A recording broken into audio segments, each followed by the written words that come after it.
सारा परिवार बहुत खुश था क्योंकि टूनी चिड़िया का रिश्ता एक अमीर खानदान में हुआ था। एक रोज टूनी की सहेली उसके घर आती है। अरे वाह टूनी, इतने अमीर घर में रिश्ता हो गया और एक मिठाई तक न खिलाई। अरे कोयल, आपने बड़ी चिंता की मिठाई की, मैं अभी लेकर आती हूँ। टूनी बड़े उत्साह के साथ मिठाई का डब्बा खोलती है, लेकिन उसमें तो एक भी मिठाई नहीं थी। भाभी, मेरी सहेलियाँ तो पहले से ही ताना दे रही हैं, अब मैं उन्हें मिठाई कैसे खिलाऊं? सारी मिठाई तो खत्म हो गई। मिठाई खत्म हो गई है तो क्या हुआ, कुछ अच्छा सा बनाकर खिला दो। मैं अपनी मम्मा के घर जा रही हूँ, शाम तक वापस आ जाऊंगी। अपने भैया को बोल देना। ऐसे कहकर टूनी की भाभी घर से बाहर चली जाती है। टूनी कढ़ाई में तेल गरम करती है और गरम गरम पूरी बनाना शुरू करती है। अरे टूनी, तू ये पूरियाँ क्यों बना रही है? वो क्या है कि कोयल, मिठाई खत्म हो गई थी तो मैं आपके लिए नरम नरम पूरियाँ बना रही हूँ। आप सब यहीं बैठकर गरम गरम पूरियाँ खाएं। वो सारी सहेली गरम गरम पूरियों को आनंद से खा रही थी।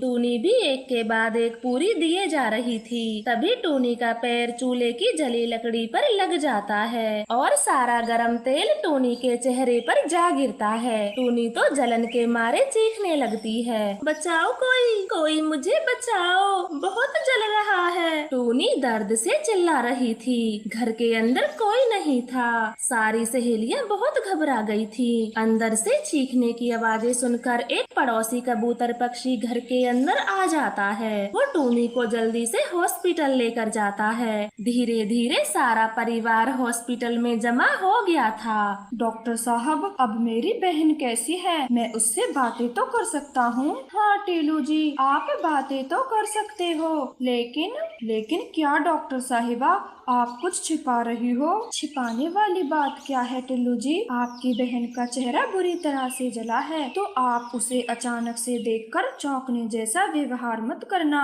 वरना टोनी को इस गंभीर हालत में सदमा लग सकता है। टीलू चिड़ा डॉक्टर की यह बात अपनी पत्नी और बच्चों को समझा देता है। टूनी को घर लाया जाता है। उसके चेहरे पर पट्टियां बंधी हुई थी और सभी उसका खूब ख्याल रख रहे थे। टोनी मेरी बहन, कल आपके चेहरे की पट्टियां खुल जाएंगी, फिर जी भर कर देख लेना। कुछ नहीं हुआ है आपके चेहरे को, आप बेकार ये चिंता कर रही हो, बस जरा सा जला है। फिर अगले दिन टोनी की पट्टियां हटाई जाती हैं। वहाँ खड़े बच्चे डरकर अपनी मम्मा के पीछे छिप जाते हैं क्योंकि टोनी का चेहरा बुरी तरह से खराब हो गया था। भैया, ये बच्चे मुझसे क्यों डर रहे हैं? मेरे पास क्यों नहीं आते? टूनी जल्दी से आईना देखती है। वो अपना चेहरा देखकर डर जाती है क्योंकि पूरा चेहरा बुरी तरह से जल गया था। ऐसे ही दिन बीतते हैं। जंगल के सभी पक्षी बच्चे टूनी को देखकर डरने लगे थे। कोई भी उससे बातें तक नहीं करता। टूनी सारा दिन घर में ही बिताने लगी थी। उसकी भाभी का व्यवहार भी पूरी तरह से बदल चुका था क्योंकि वो भी टूनी का जला हुआ चेहरा देखना पसंद नहीं करती थी। देखो टीलू जी, अब तो आपकी बहन का रिश्ता भी टूट गया है और कोई दूसरा हाथ थामने को तैयार नहीं है। सब डरते हैं इस चेहरे से, तो अब हमें क्या करें इस जली हुई टूनी का? कम से कम आपको तो ऐसी बातें नहीं करनी चाहिए। आखिर आप टोनी की इकलौती भाभी हो। भाभी हूँ तभी तो सोच रही हूँ। देखो, शादी तो अब टूनी से कोई नहीं करने वाला और यहाँ रहेगी तो पड़ोसियों से भी हमारे रिश्ते खत्म हो जाएंगे। इसीलिए कहती हूँ टूनी को अनाथ आश्रम छोड़ाते हैं, वहाँ ऐसे पक्षियों की बहुत देखभाल होती है। अपनी पत्नी की बातें सुनकर टीलू चिड़े को बहुत गुस्सा आता है और वो अपनी पत्नी से कहता है, देखो, अगर तुम्हें भी मेरी बहन से डर लगता है तो ये घर छोड़कर चली जाएं, लेकिन मैं अपनी बहन को यहाँ से कहीं नहीं जाने दूंगा। ठीक है, अगर आपको टूनी को आश्रम नहीं भेजना तो मत भेजो, मैं ही जाती हूँ हमेशा के लिए घर छोड़कर। आप ही रहना उस जली हुई आत्मा के साथ। ऐसे कहकर टीलू चिड़े की पत्नी अपना जरूरी सामान बांधने लगती है। टूनी चुपके से उनकी सारी बातें सुन रही थी। वो अपने भैया का घर उजड़ते हुए नहीं देख सकती। वो चुपके से अपनी भाभी के पास जाती है। भाभी, आप मेरे कारण ये घर छोड़कर ना जाएं। मैं ही यहाँ से कहीं दूर चली जाती हूँ, जो कभी भी लौटकर वापस नहीं आऊंगी। ऐसे कहकर टूनी चिड़िया अपने घोंसले में चली जाती है और रात होते ही घर छोड़कर भाग जाती है। वो रात के अंधेरे में उड़े जा रही थी। वो अपने जंगल से बहुत दूर निकल आई थी। अब मैं अपने जंगल से काफी दूर आ चुकी हूँ। मुझे अपने रहने का इंतजाम यहीं पर करना होगा।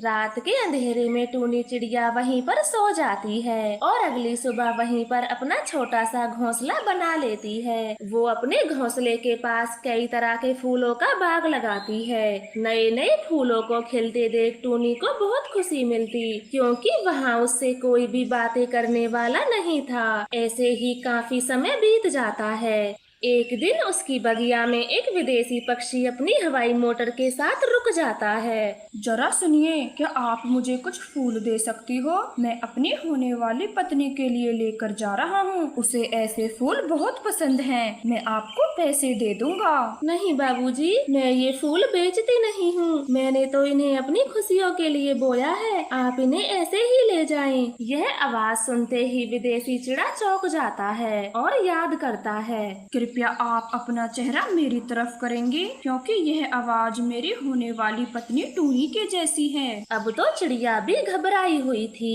क्योंकि वो जानती थी कि उसका चेहरा देखकर टुन्नू भी डर जाएगा। इसलिए वो अपना चेहरा उसे नहीं दिखाती, क्योंकि वो उसे पहचान गई थी। देखो बाबूजी, इस दुनिया में काफी लोगों की आवाजें एक जैसी होती हैं। आपको जहाँ जाना है वहाँ जा सकते हो। मैं यहाँ से कहीं नहीं जाने वाला जब तक आप अपना चेहरा नहीं दिखा देती। ऐसे कहकर वो चिड़िया के सामने जाता है और उसका जला हुआ चेहरा देखकर डर जाता है। कौन हो आप? कौन हो?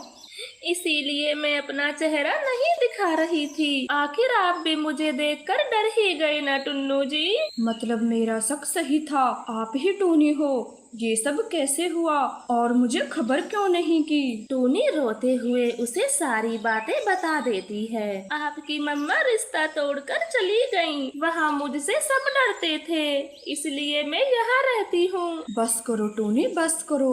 बहुत रो लिया तुमने। अब चिंता की कोई बात नहीं। मैं आपको अपने साथ विदेश ले जाऊंगा और आपका चेहरा पहले जैसे ठीक करवा दूंगा। टुन्नू चिड़ा टूनी से बहुत प्यार करता था। वो उसे अपने साथ विदेश ले जाता है और उसका इलाज करवाता है। कुछ समय बाद चिड़िया का चेहरा बिल्कुल पहले जैसे हो जाता है। वो दोनों शादी कर लेते हैं और खुशियों भरा जीवन बिताने लगते हैं।